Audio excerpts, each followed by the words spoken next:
Hey everybody! This will be coming out after my debut, obviously. As you can see, my model's out.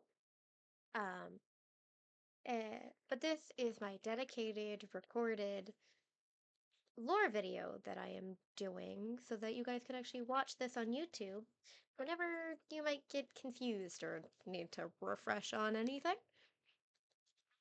So I hope you enjoy. It's gonna be kind of like me reading a little bit of a storybook. So, let's begin. Rose, as a little girl, was always interested in plants, much to her chagrin. Her name making her an easy target in school, as she was questioned on if she had gotten plucked from some random garden. Rose, later in her teen years, having grown bored and annoyed with all the bullying, and decided to just own it. When asked what she wanted to do with her life and her future, she decided the career that suited her best was to become a botanist. Becoming a botanist would make it so that her interest and passion for plants would be put to good use. So she went on and in the span of about a little over 6 years ended up with a PhD in botany. She then, after that, took a little bit longer to be able to get a laboratory that would allow her to be hired and worked there for for quite a while. She was working there and studying roses and other flowers to see if she could strengthen them, making them more resilient against pesticides, bugs, and other diseases to make them just easier to keep around. She worked for years loving the work, though after nearly 3 years of the continued studying, she began to grow restless, antsy, having a hard time falling asleep, and just growing frustrated. Any amount of sleep she did manage to gain was plagued by roses and other flowers trying to seemingly get her attention or calling for her. She had no idea how to make any sense of what these dreams meant. So, on one night, after weeks of this, she decided to break down and just go to see the plants that she studied in her laboratory.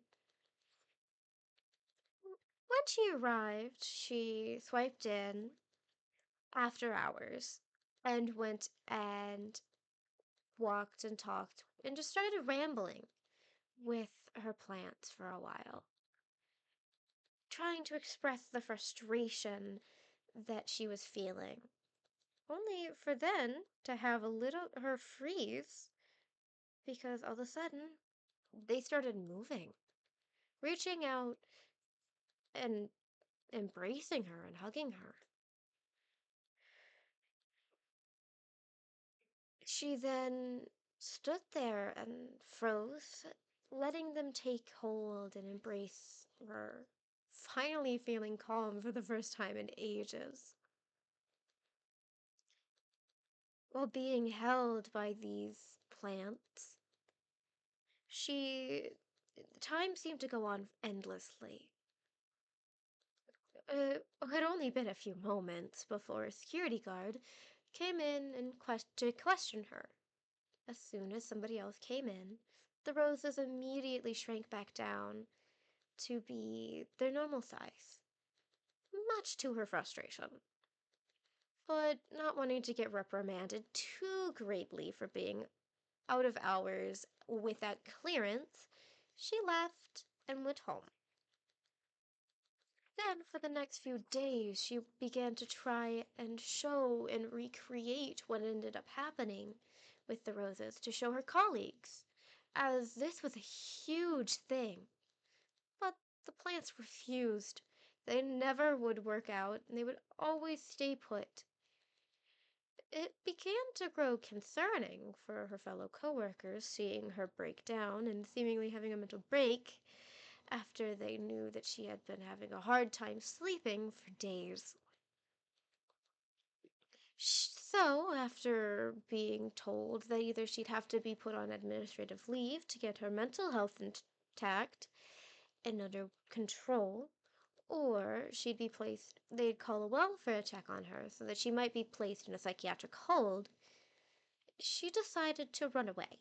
She left her comfortable life in the city where she had her apartment and had a steady job.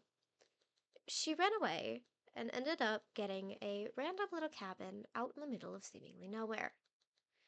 She had taken a singular rosebush with her, as she wanted to try and see if she could get it to work again. When she arrived at her cabin, she decided to plant it immediately, not wanting to risk the roses dying or having some kind of root-based disease. So, when she planted them, a little bit of her dormant magic went into the rose bush, causing it to grow rapidly into a ginormous rose hedge maze that surrounds her cabin now to this day. Her cabin has that sentient rose hedge maze. See, it doesn't talk. Her rose hedge maze is a little closer to something akin to Disney's Fantasia. She now lives her days in her little cabin while studying the magic and the plants with a very scientific mind. And at one point, she even managed to get a little cat companion. So that right there is my entire lore. Thank you guys for watching. I hope to see you guys on my streams, whether that be on Irium or on Twitch. Thank you guys.